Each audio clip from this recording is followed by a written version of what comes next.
And today we're going to talk about the right concentration. There are three foundations of Buddhism. Sila, which is morality. Sila is a name, a Sanskrit name for morality. Samadhi, concentration. Prajna, wisdom. So morality, concentration, and wisdom, these are the three foundations, the three pillars of Buddhism. And if we fit the Noble Eightfold Path into the three foundations, morality or sila would include right action, right speech, and right livelihood. Concentration includes right mindfulness and right concentration. And then wisdom, prajna, it contains right view, right intention. And of course, right efforts will apply to every one of this. Right efforts will apply to morality, to wisdom, and the concentration. So we already have talked about all these, the 7 Eightfold Paths in details. Now we're going to finish with the right concentration. Concentration is not attained all at once, but it's developed in stages. Like this morning we'll be meditation. It's being developed in stages, but if you want to divide it into the number of stages, approximately it is divided into 8 levels, each marked by greater depth, purity, and subtlety than its predecessor. So in other words, you go step by step and you have 8 levels. We'll finish with the 8 levels today. So when we first start to meditate, what do? You learn about meditation, you heard about meditation, and you come for meditation, somebody told you the postures, the 3 A's of meditation. Initially, people have to show you how to do it. The 3 A's, what are these 3 A's? The 3 adjustments. First one is adjustment to posture. How do you sit? How do you cross the leg? How do your body upright? And all these postures you have to pay attention to. So adjustment to posture, adjustment to breath, and adjustment to the mind. So 3 A's that we talk about all the time, almost every morning in the meditation. Before meditation, we'll talk about the 3 A's. So you know how to meditate initially. So you're completely relaxed. So meditation, no one can meditate without relaxation. You really have to relax yourself, let go of all your tension, let go of all your worries, your anxiety, your disappointment, your anger, your jealousy, all this emotional upheaval. You have to throw them away before you can meditate. So you have to completely relax yourself before meditation. The 3 A's help you to relax. So you have the intent for meditation, and as you meditate along, you achieve tranquility, serenity of mind. When we talk about the world that we live in, we have the 3 levels. Of course, people who come here for the first time, you may not know about it, if you haven't heard about it. The first level is the Kamadhatu level. Kamadhatu is a world with desires. We live in a world with desires. Variety of desires. World with sensuality.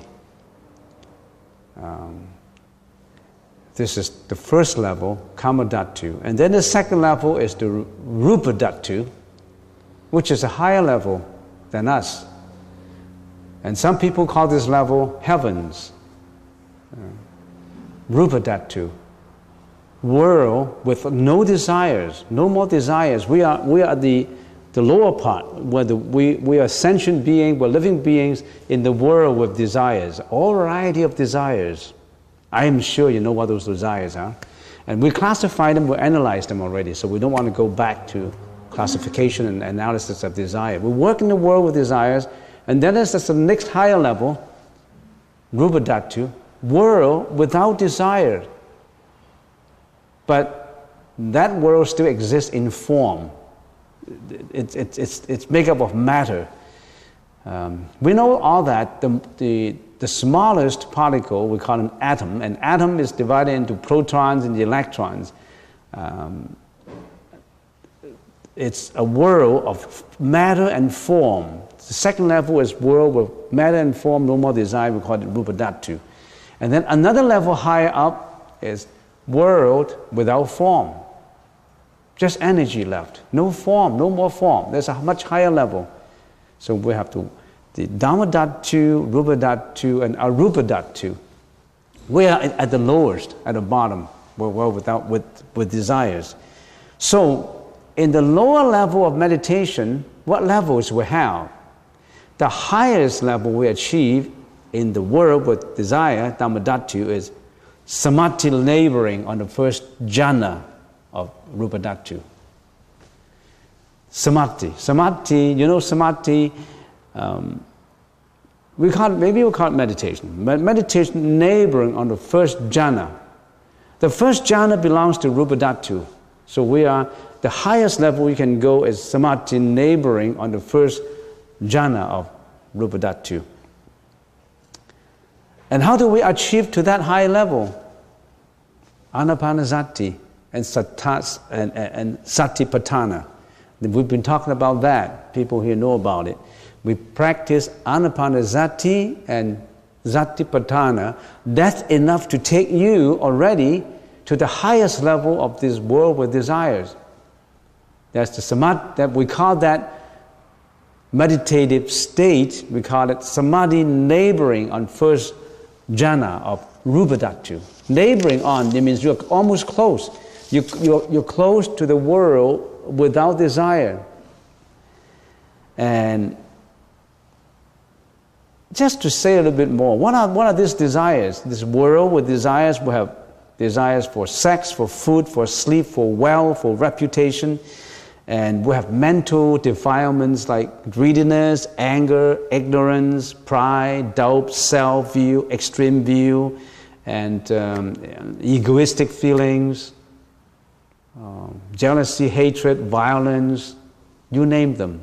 All these are mental defilements in us.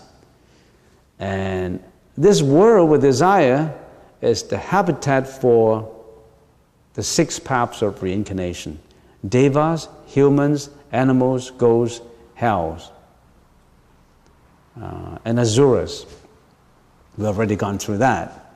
So, in this world, when we are practicing meditation, the first meditative state we usually experience as we meditate more and more and more, not just by one timing, just by one sitting you achieve tranquility. It's almost like impossible. Meditation is not a one-time deal.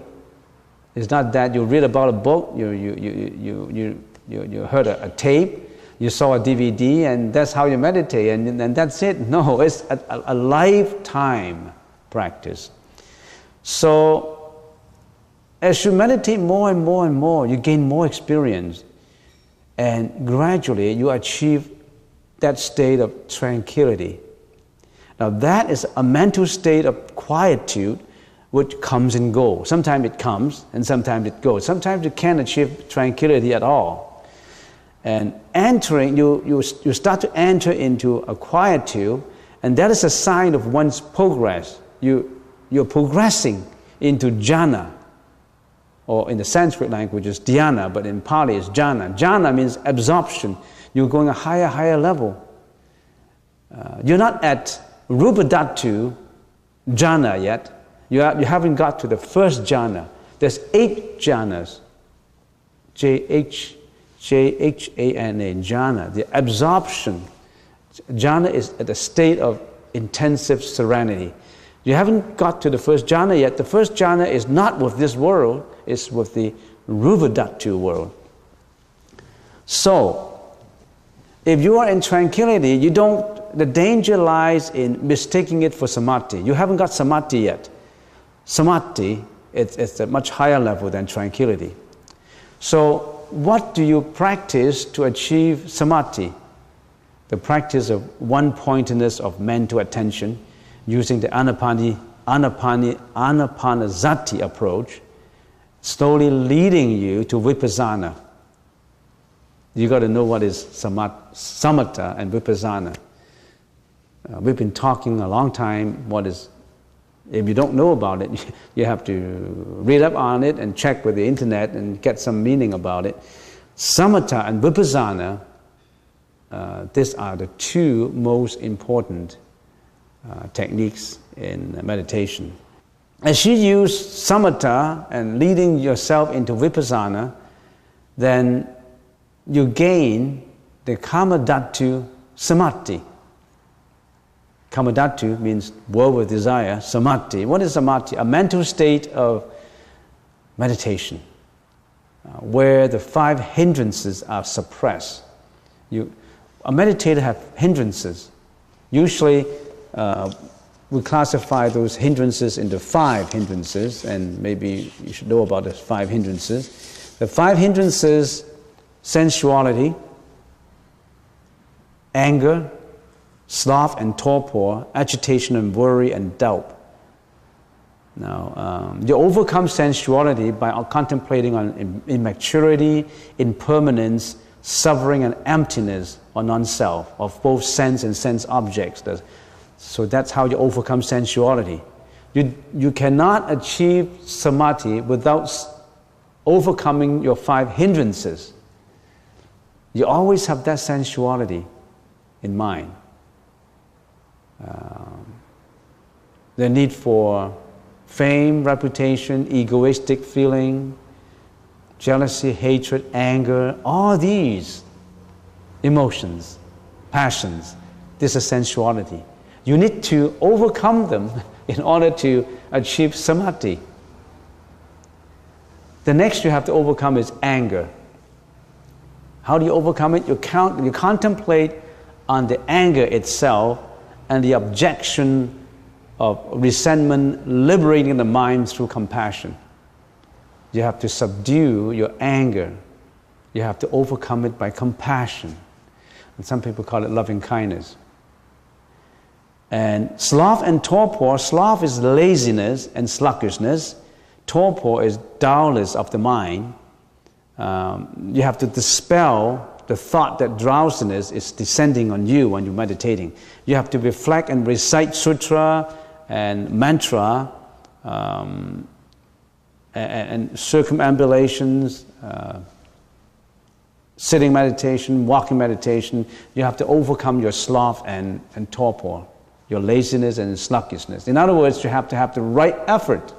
That's one of the 8 Noble Paths. Right effort. You have to be diligently working at it. It's a lot of work in meditation. It's hard work. It's not just relaxing in there like sleeping. I'm not sleeping, so I'm replacing sleeping with the meditation, and that doesn't work that way. And the third hindrance, it's agitation and worry. Agitation is inner turbulence in you. Worry arises in the form of repentance or remorse or guilt feeling for misdeeds. Agitation and worry. The fifth, its hindrance is doubt. There's always doubt in you. Oh, is this going to work? Am I doing it right? So you don't have that faith in you, and you don't have that consistency of mind in you. So once these 5 hindrances, to keep it very brief and simplified what I'm saying, if you can suppress these 5 hindrances, overcome them, you are achieving samadhi, laboring on the first jhana of rupa dhatu. So some people said, the guru always tells me to watch my breath. And I've been doing it all the time. It's getting tedious. And I've been learning anapanasati for 6 years, 7 years, 8 years. That's enough. This is enough to get you to very high level, not just this dhammadhatu level. So the highest level in this dhammadhatu, world with matter and desire, is samadhi, neighboring on first jhana. All right, so where are we going next? Next, we're going to Rupa Dhatu Samadhi. Now this is something that is higher level. So the meditator has suppressed all desires and experiences joy and bliss. As you meditate more and more and more, you have this rapture of joy and bliss in you. This tranquility and serenity of mind will bring you to that joy and bliss. What kind of joy? It's not the same joy as a temporal happiness. It's something that's beyond description. That kind of joy is so boundless. It's beyond words, beyond language. It's difficult to describe. You are overwhelmed with that kind of bliss and joy as you're leaving the Kamadhatu Samadhi into the first jhana level. So, but you still have the mental activity of investigation and analysis. So you have, when you are in the first jhana level, now we're going to the first jhana now. We have 8 levels now. We're leaving the Kamadhatu Samadhi now. We're going to the 8th level, the first jhana. In the first jhana, the meditators still have mental activity. You have investigation, analysis, joy, bliss, and one-pointedness of mind. You have these 5 characteristics in the first jhana level. Investigation and analysis. What is investigation and analysis? You're trying to find out how to meditate, how to get into insight. You're doing your anapanasati, you're doing your samatha and vipassana. All these methods, these are investigation. This is insightful meditation. This is analysis. You still go through the analysis, the preliminary investigation and analysis, even at the first jhana level. But you already have joy and bliss and one-pointedness of mind. In other words, you have full concentration. You have one-pointedness of mind. Right now, we don't have one-pointedness of mind. When you're meditating, we are concentrating on the nose tip, breath in and breath out, and all of a sudden our thought carries away. Like a monkey. It goes everywhere. Our thought goes 24 hours, non-stop, goes everywhere. We're always thinking about something. It's not under your control. When you bring it back, then it's under your control. Say, I'm meditating now, and I want to concentrate on anapanasati, on my breath, my in-breath and out-breath. For the first 2 minutes, you're okay. The 3rd minute, you're dreaming away. You're thinking of other things, many, many other things. The monkeying mind has gone out. It's not under your control. It continued to go further and further and further. All of a sudden you said, oh, I'm meditating in here. What am I doing? I'm not concentrating on my breath, in-breath and out-breath. I've got to bring back my thought. The teacher said we're going to bring back the thought to this nose tip. Then you're controlling it again. So there's a whole continuation of going away, coming back, out of your control and within your control. So you still have that. But right now, you have this one-pointedness of mind of this first jhana level. Is different now. When you sit, immediately you get that one-pointedness of mind. You're already in that concentration. Right now, we don't have that one-pointedness of mind. We only have samadhi. Sometimes we have tranquility, sometimes we have serenity. It's off and on, off and on, off and on. So you're looking for a teacher. You are your own teacher. You know whether you get that one-pointedness of mind. You don't have to look for 12 teachers to teach you meditation. Can you get that one-pointedness of mind? That's your teacher. That's your criteria for measuring your achievement. Can you get up to that one-pointedness of mind? If you can have that one-pointedness of mind, you will have that joy and bliss. You still have that investigation and analysis. And how do you know that you have that one-pointedness of mind? When you have that one-pointedness of mind, the concept of the notion of space and time disappeared. For example, I'm meditating now, and I want to get into meditation, and once I cross my leg, boom, I get into the one-pointers of mind. It's 1 o'clock, I start to meditate, and I want to only meditate for half an hour. But I got in that one-pointers of mind, and when I awake and arise, it's already 4 o'clock. I've been meditating for 3 hours. It seems just like 1 second, but I'm already in one-pointers of mind. The time concept disappeared. The past disappeared, the present disappeared, the future disappeared. No more time confinement. We're under time confinement right now. Right now it's 10:45. We're always working on time. We're always under the confinement of time. We're the slave of time. We're also the slave of space. You're being confined in a space. You're under the control of time and space. But when you have that one-pointedness of mind, time and space, no more. You're free. You're liberated from time and space.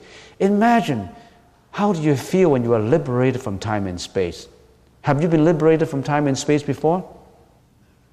No, so you better work hard.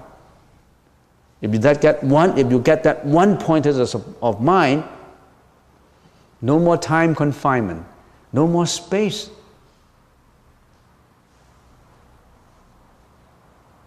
How do you feel when there is no more space within that 3 hours meditation?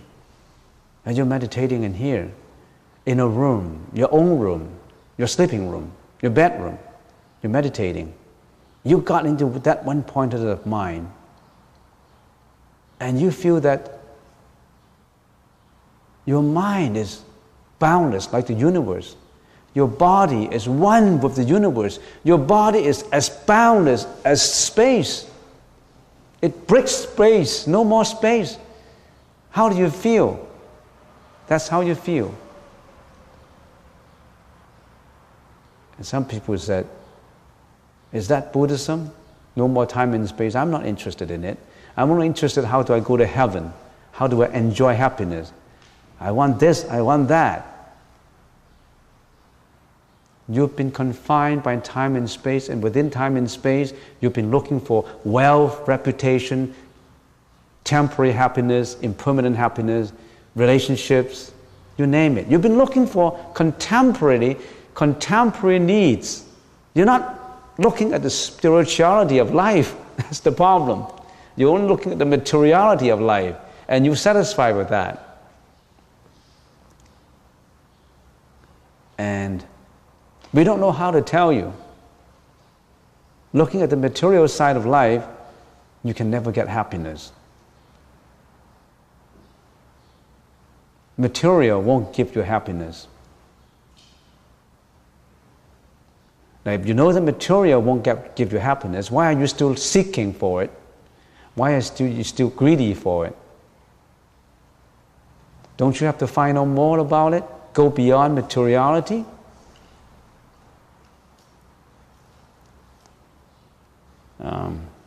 Okay, then this is the first jhana level.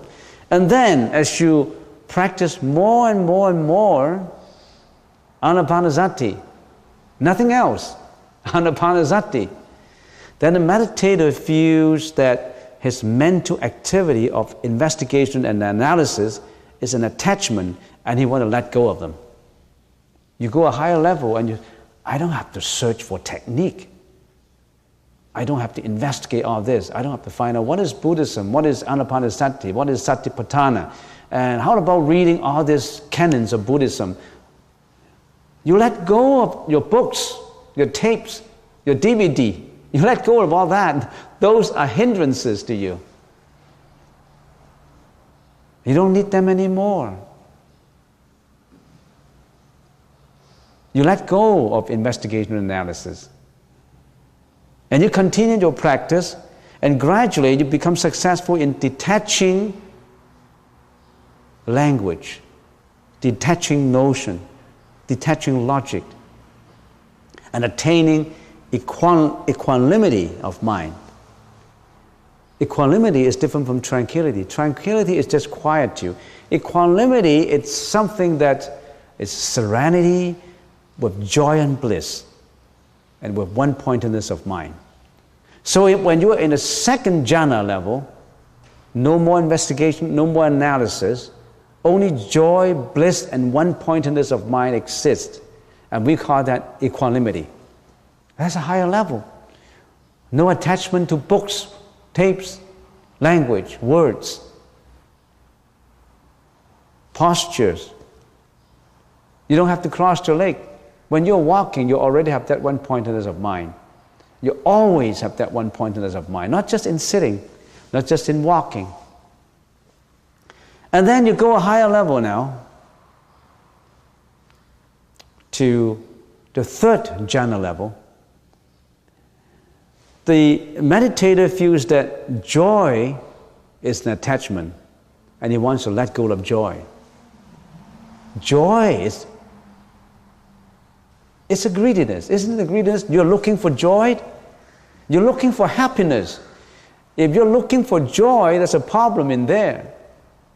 You're greedy. You're looking for something. There's nothing to be looking for. Don't look for anything. So, the meditator now feels that joy is an attachment, and he wants to get rid of joy. Remember, in the second jhana level, you have joy, bliss, and then one-pointedness of mind. When you go on a higher level, you want to get rid of this joy. You want to get rid of another heavy coat on you. That coat of joy. Originally, you have 5 coats on top of your body. Investigation, the coat of investigation, the coat of analysis, the coat of joy, bliss, and one-pointedness of mind. Too heavy for you. You got 5 jackets on you.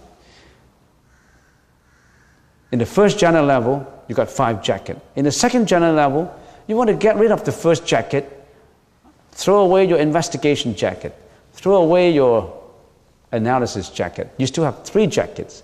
Now, you want to throw away that jacket of joy. Throw it away. Let it go. Letting go. Gatte gatte, bragatte, brazamkade, buddhishwaha. Remember that? Gatte gatte, let go, let go. Only by letting go can you get achievement of enlightenment. Only by letting go can you get nirvana. Only by letting go can you get happiness. You cannot be happy if you're always looking for something. It's when you are not looking for anything,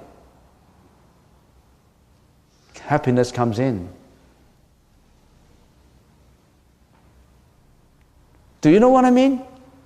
When you're looking for something, you won't feel happy. There's nothing to be looking for. So at the third jhana level, the meditator maintain the consistent right thought to abandon joy. He wants to get rid of the joy. But the joy comes back. He wants to take off this jacket, but then he put it on again. So he always have to maintain that right thought. Don't let the joy of coat come back. Letting go of joy.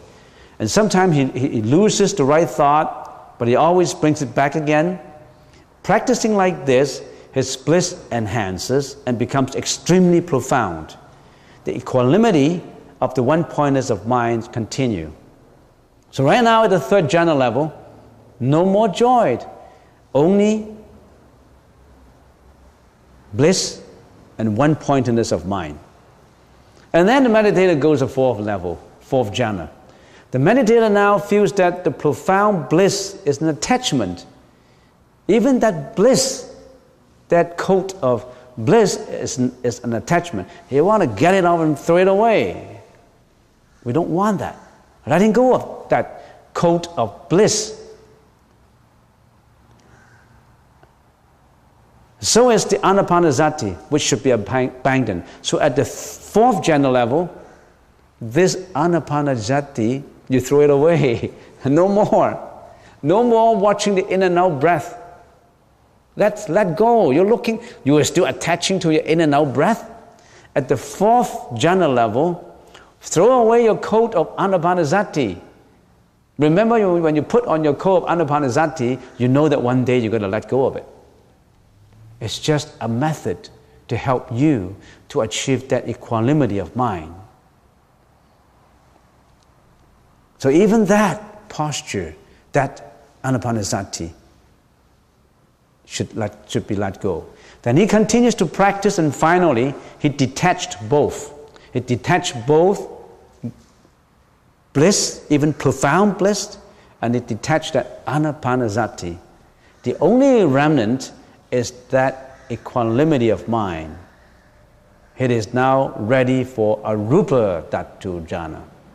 So at the rupa dhatu samadhi, the highest level is the fourth level. The fourth level is the higher level. So you can use anapanasati up to the fourth level. You know at which level Buddha attained enlightenment, nirvana? Do you know at which level, according to Sutra, Sakyamuni Buddha attained complete nirvana? At the fourth level, when he got rid of this anapanasati. So the fourth level is enough to make you of the Buddha. But again, of course, everyone's experience is different. Sakyamuni Buddha already have accumulated millions of lives of meditation experiences, and he got his nirvana at the fourth level. But for some people, he may have to practice a little bit more in the arupa dhatu to go another higher level, the fifth level. But the Sakyamuni Buddha got nirvana at the fourth level. Assuming that we still have to go to the fifth level. Now, let's talk about the fifth level. When you are going to the fifth level, you are leaving the world with form and desire. You are going into the world without form, just consciousness left. Imagine the world sentient beings are living in have three dimensions. World with desires and form. Right now, form, this is form, protons, electrons, form. You can feel it, you can touch it. World with form and desires. Everybody has desire. If you don't have desires, you wouldn't have come to this world. You would be in rupa dhatu. You have desires. That's why you reincarnate. We have desires. That's why we're reincarnating. We carry our karma to this world because we have desires. Only sentient beings without desires, they don't reincarnate in this world. This is a world of suffering, you know. Of course, sometimes we have happiness, but happiness is impermanent. Happiness is fleeting, temporary. It's not ultimate. This world is a world of suffering. There's no denying about this fact. When death is confronting you, how can you be happy? Sickness, aging. All right, now, when you leave the fourth level, you don't have the anapanasati anymore. So for people who get sick with anapanasati, let me tell you, have you got to the fourth level? It's enough to bring us to the fourth level. Okay, when you get to the fifth level, you're leaving the world with matter and go into the world without form, without matter, and the world of consciousness. So in other words, if you're at the fifth level, you want to let go of your body. Your body is a burden. Your body, my body, anything that it's matter is a burden. Do you know that you are carrying a burden all your life? I always compare your body to an apartment. You carry this apartment with you, this apartment, and this body can be sick, it's aging, it's sick, it has a lot of problems, emotional problems, physical problems. We have problems because we have form. So this meditator, he meditates, I don't want this form anymore. I already have gotten rid of my coats of joy, bliss, and all this other investigation analysis. I want to get rid of this body. This is a burden. So he wants to get rid of this body. How do we do it? He contemplates every cell of the body is space. Every pore, every space in our body, it's space. Every cell is space. So when you contemplate more and more and more, then your whole body becomes a space. Now this seems to be very mystical. This seems to be quite beyond description. How can you do that? Now, the whole body is space, becomes a boundless space. And we call it the jhana of boundless space. And then you go on to the sixth jhana level. In the sixth jhana, you don't contemplate on space anymore. You contemplate on consciousness. So this consciousness has 3 time dimensions, past, present, and future, whose immensity is timeless. So if the meditator becomes successful in contemplation on boundless consciousness, then you get into the 7th jhana level. The 7th jhana level is jhana of pure emptiness. When you at the 5th level, your object of concentration is space. When you're at the 6th jhana level, your object of concentration is consciousness. You still have an object. You still have that object, which is wrong. You still have an object. You're still looking for an object. You still have the object and the subject. Whenever there is the object, there is a subject. Whenever you have a subject, you still have the ego, the I, the identity in you. No more subject. So the meditator says, I want to contemplate on emptiness. I don't need an object. Right now, the Anapanasati, you need an object.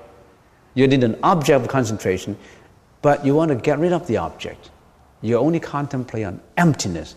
So that's the 7th jhana level, jhana of pure emptiness. And then you go on and on and on. After a number of years, the meditator feels that contemplating on space and consciousness pertains to still having consciousness. Remember, at the 5th and 6th level, you contemplate on space and consciousness. You still have consciousness, you still have a thought. Space and consciousness, you still have a thought. While contemplating on emptiness, which is the 7th level, you still have the no thought. You still have, on the 5th and 6th, you have thought. On the 7th, you have no thought. Right now, you want to relinquish both consciousness and non-consciousness. I don't know if you understand what I mean. Thought and no thought. You have thought and no thought. You don't want to have thought and no thought. No thought is, some people say, I have no thought. How can I have no thought on, how can I eliminate no thought? No thought, there's nothing in there. What do I have to eliminate? No thought is a thought. And it becomes successful in it. That's the jhana beyond consciousness and non-consciousness. Now that is the highest form in arupadhatu, in the jhana without form. If you go another level up, a much higher level now, that is called the Nirodha Samapatti of the Arahats and Pratyeka Buddhas.